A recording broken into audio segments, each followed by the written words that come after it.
¿Qué tal? ¿Cómo están amigos y amigas de esta comunidad? Como siempre un gusto, como siempre un placer que nos acompañen.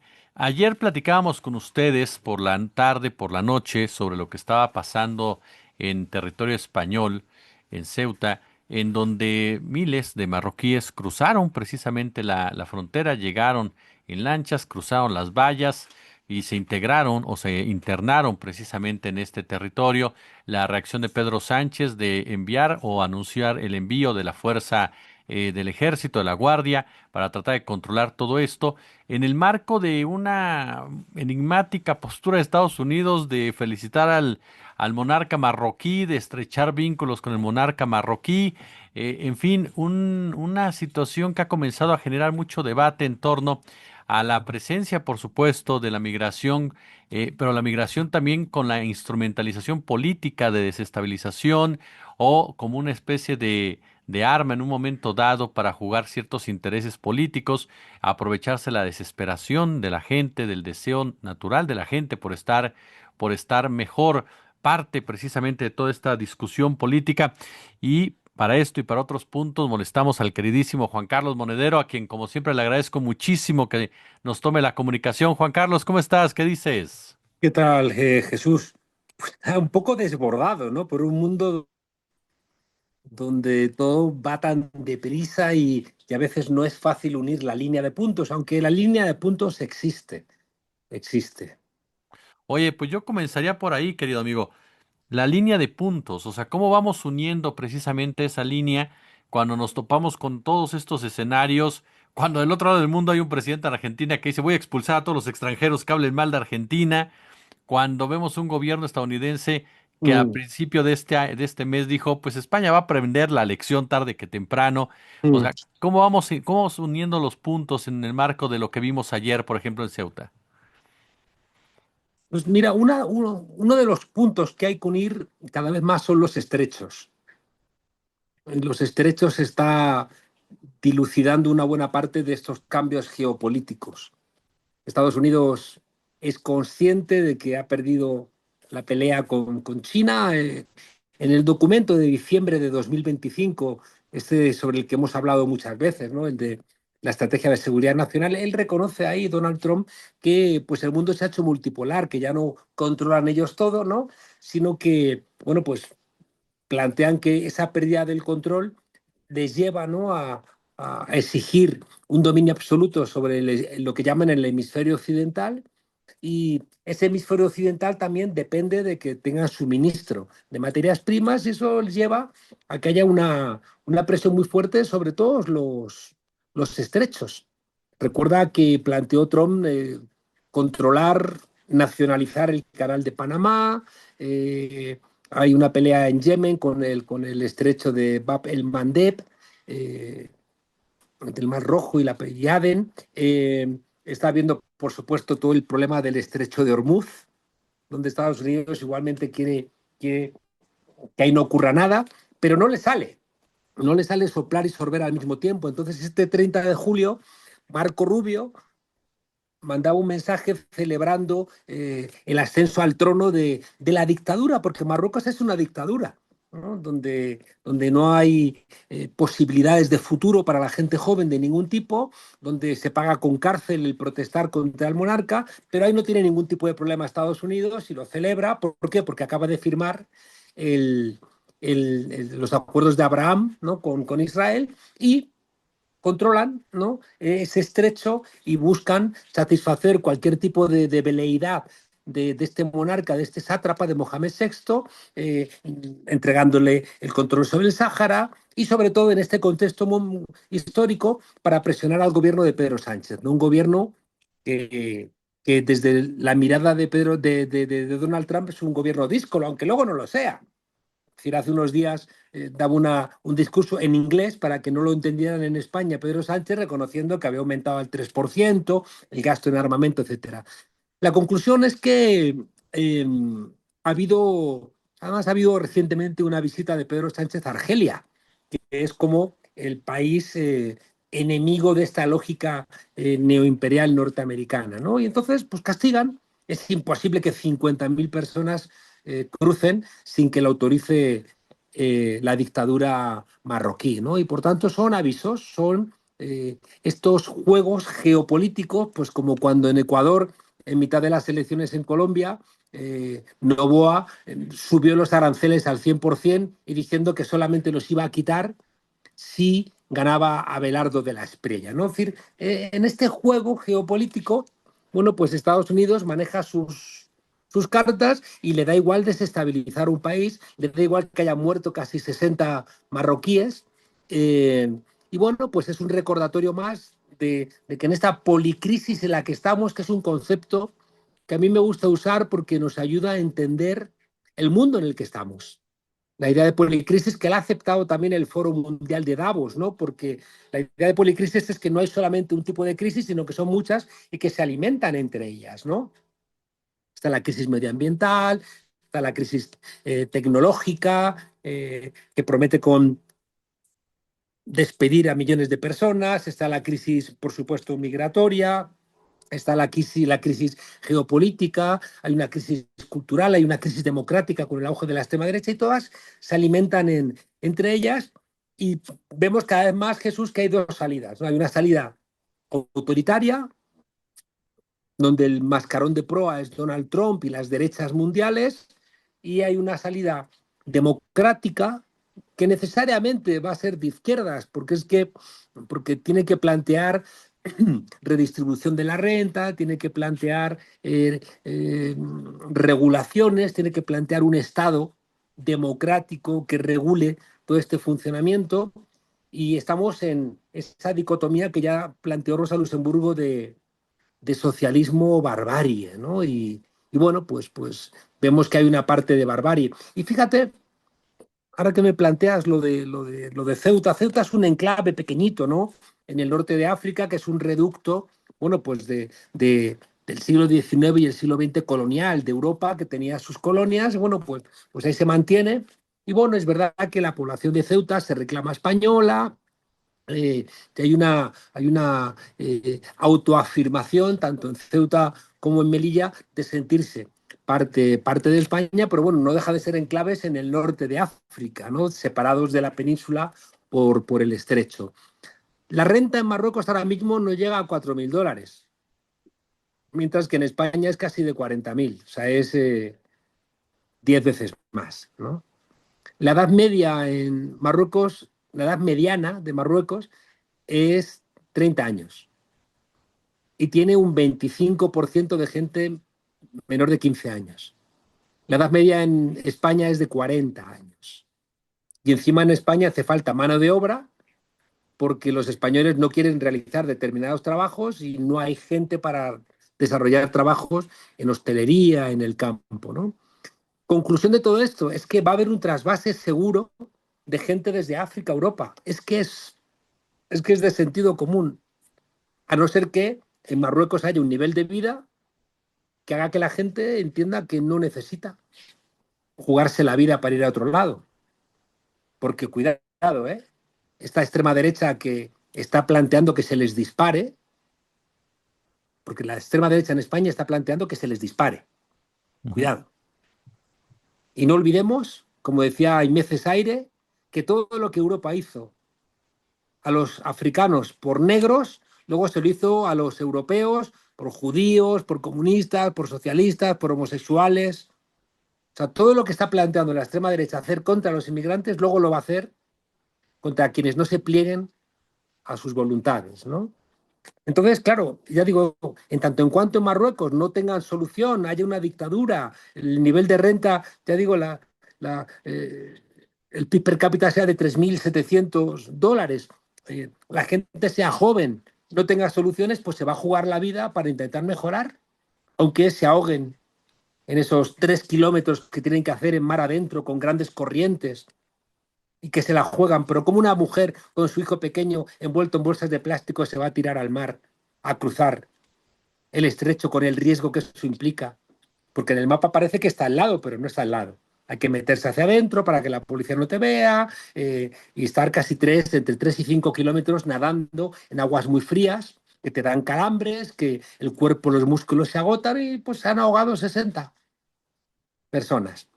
Y luego encima dicen, no, es una invasión, dispárenles, acaben con ellos, ¿no?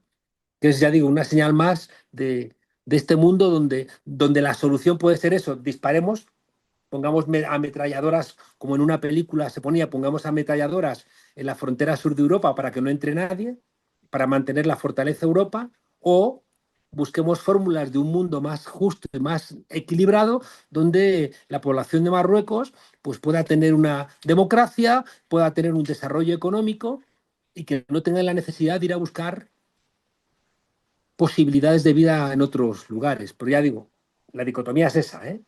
Y desgraciadamente en nuestros países, pues tenemos mucha gente que quiere apoyar esa lógica que señala Donald Trump de construir un mundo para unos pocos y haciendo cierto eso que yo creo que resume casi todo lo que estamos hablando, que es ese mensaje de la derecha y de la extrema derecha, no hay sociedad para todos.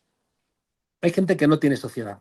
Y por tanto, unos vamos a tener sociedad y otros lo que van a tener es sálvese quien pueda, ¿no? Plomo, disparo, trabajos precarios, explotación, trata, eh, barbaridades, ¿no? Y ese es el mundo que tenemos, Jesús. Oye, el tema, por ejemplo, del migrante como parte de este discurso y estrategia, precisamente lo decías de la ultraderecha. Por un lado, Trump, lo que hemos visto que ha hecho en contra del mismo en su territorio, ahora el tema aquí de Marruecos. Eh, el papel de la migración, que Juan Carlos, en este escenario, en este mundo que algunos ya definen multipolar, otros dicen que apenas se está construyendo, en esta policrisis, como bien señalas. ¿En dónde ubicamos al mundo, a los migrantes como personajes de esta historia? El migrante yo creo que es el reflejo del mundo occidental. El mundo occidental, europeo, siempre ha sido colonialista. Jesús siempre ha tenido una idea supremacista que la llevan los peregrinos del Mayflower a los Estados Unidos, exterminan a los indios, ¿no? Y cuando tú lees los documentos de los grandes teóricos norteamericanos, creen que Estados Unidos comienza con los peregrinos del Mayflower. No existen, por supuesto, los indígenas y no existen los negros, ¿no? Entonces, en esa construcción interesada que hacen de los Estados Unidos, no existen los colonizados. Europa, Europa siempre ha sido colonial, está en su ADN, ¿no? Igual que en la construcción de la modernidad europea siempre ha habido una idea lineal del progreso, como si siempre progresáramos, ¿no? Que es lo que hay detrás de esa separación entre la naturaleza y la cultura, que es lo que nos ha llevado a la depredación medioambiental, ¿no? El no ser conscientes, la culpa la tiene Descartes, ¿no? No ser conscientes de que hay una unidad entre el cuerpo y el alma, el pensamiento, entre la naturaleza y la cultura, que es una unidad dialéctica, ¿no? Y que si depredamos en nombre del sistema capitalista y el desarrollo de las fuerzas productivas, que es muy espectacular, que nos lleva a la Luna, que nos lleva a Marte, pero que también depreda el medio ambiente y luego pues genera incendios como los que tenemos en España y demás, ¿no? Ya digo, en el ADN de Europa siempre ha habido esa idea de lineal de progreso, siempre ha habido una idea depredadora, que pensar que más siempre es mejor, ¿no? Ha habido siempre una idea machista, el machismo está en el ADN europeo y hay una idea profundamente eurocéntrica, ¿no? Que desprecia otras culturas y las subordina.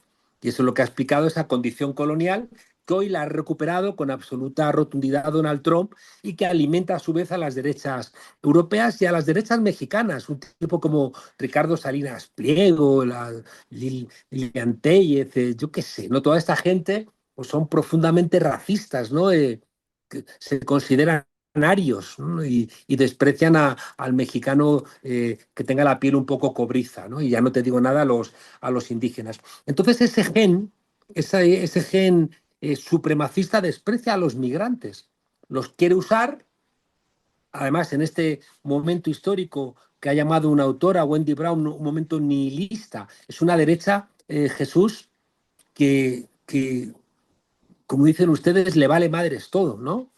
O como decimos nosotros, les importa una mierda todo, ¿no? Entonces es una derecha con la cual ya no puedes hablar, es una derecha que te va a negar la ciencia, por ejemplo, para que nos hagamos una idea.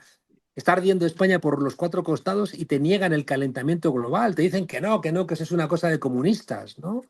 no puedes hablar con ellos, te mienten constantemente, dicen que hay hechos alternativos, ¿no? Y por tanto se impide el diálogo, son profundamente egoístas y en nombre de su proyecto personal, pues pueden conquistar países, matar a los inmigrantes, todo además, Jesús, en un contexto muy de corto plazo, porque fíjate en Estados Unidos, donde estos que se creen blancos, arios, pues están persiguiendo a los latinos, ¿no? Y a los migrantes en Estados Unidos con el ICE, incluso matando a sus propios compatriotas. Recuerda lo que te estoy diciendo.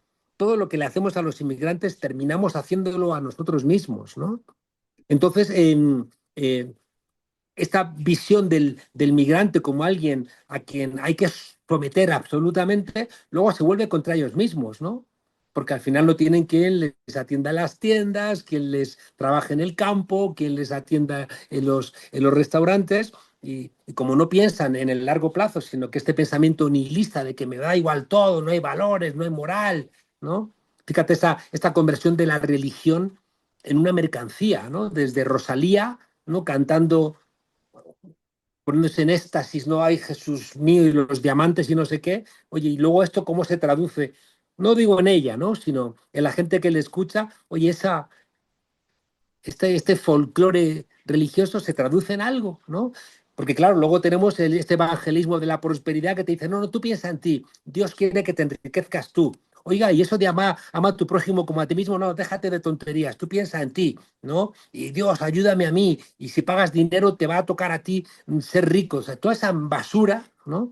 Ya digo, individualista, supremacista, que niega a las mujeres, niega a los migrantes, niega a los que tienen nociones sexuales diferentes, se está convirtiendo en una geopolítica que afecta a todo el mundo, afecta a los migrantes mexicanos en Estados Unidos, afecta a la gente que quiere llegar a Europa, afecta, bueno, pues afecta en Ecuador, que están proscribiendo a los partidos políticos de izquierda, está habiendo una persecución de todos los líderes progresistas en prácticamente todo el mundo.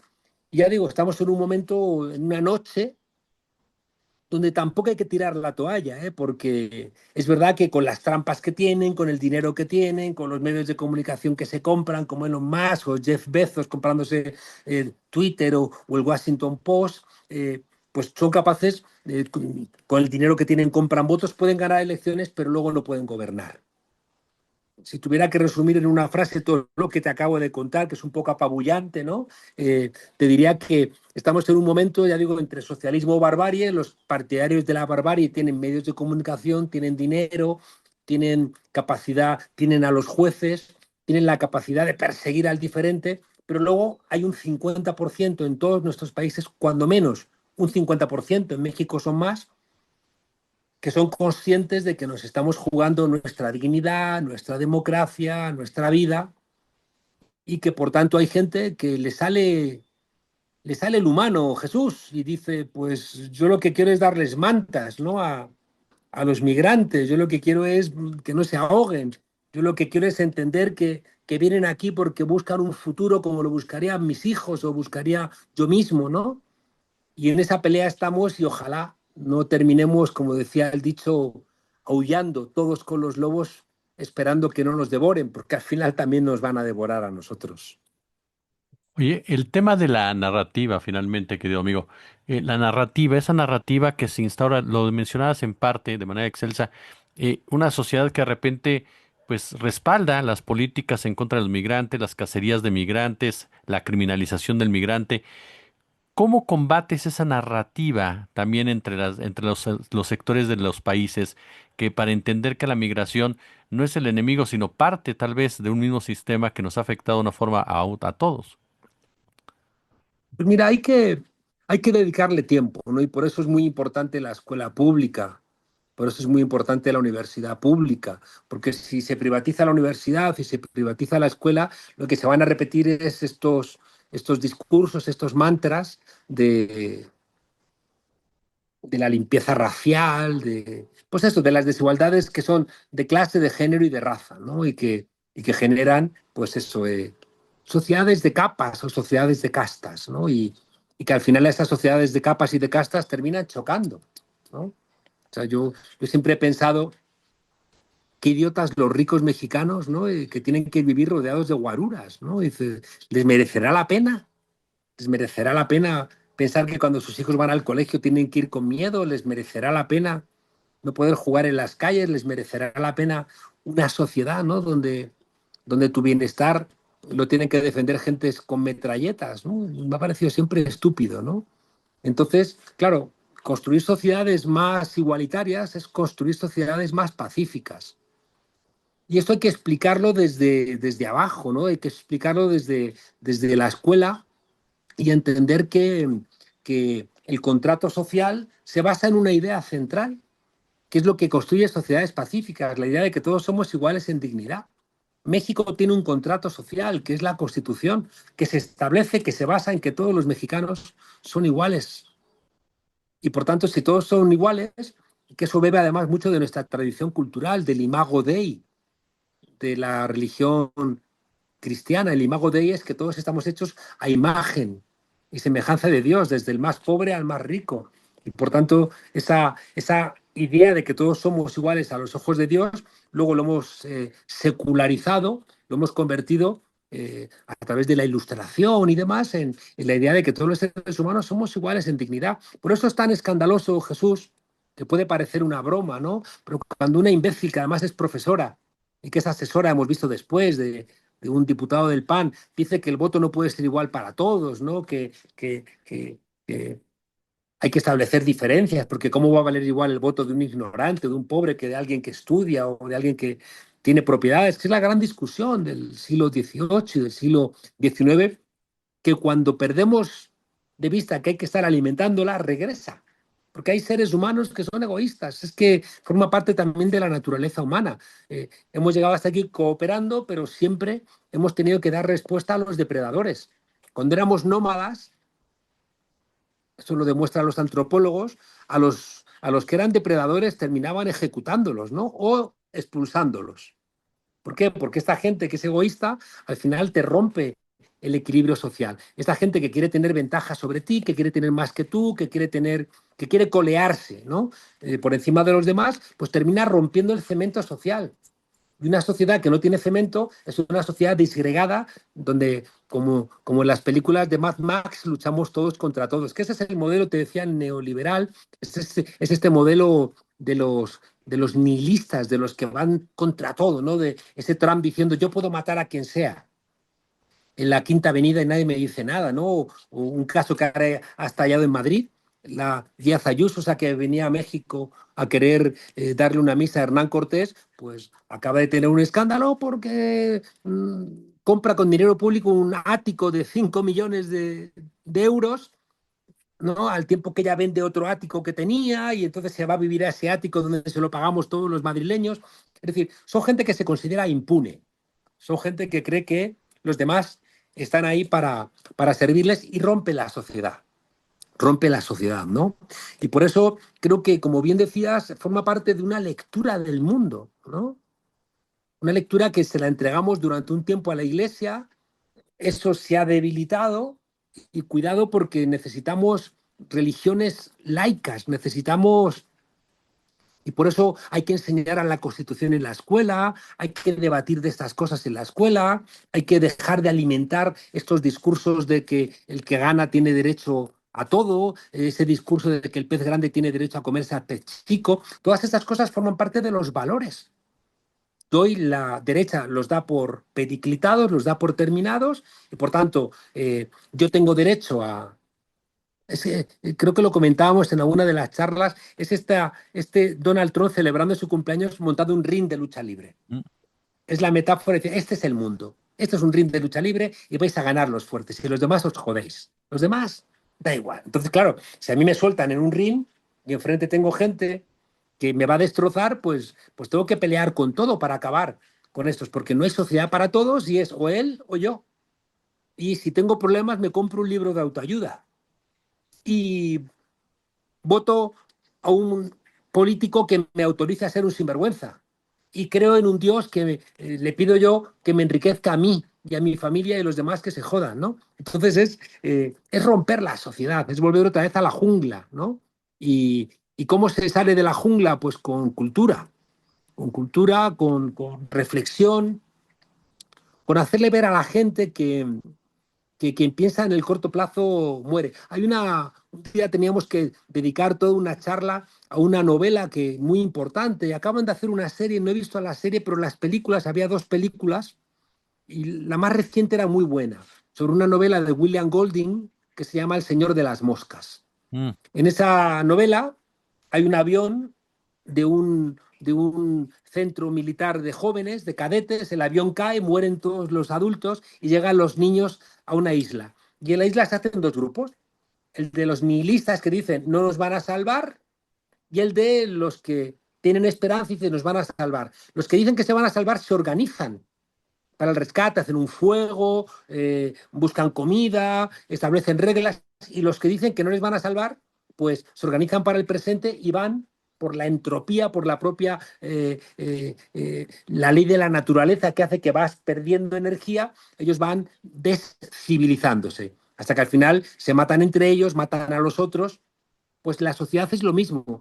La derecha nos ofrece, esto es una lucha de todos contra todos, no hay valores, no hay futuro, no hay esperanza, vivamos en el presente, justifiquemos la lucha de todos contra todos y los que decimos, mira, esa vida no es una vida que merece ser vivida.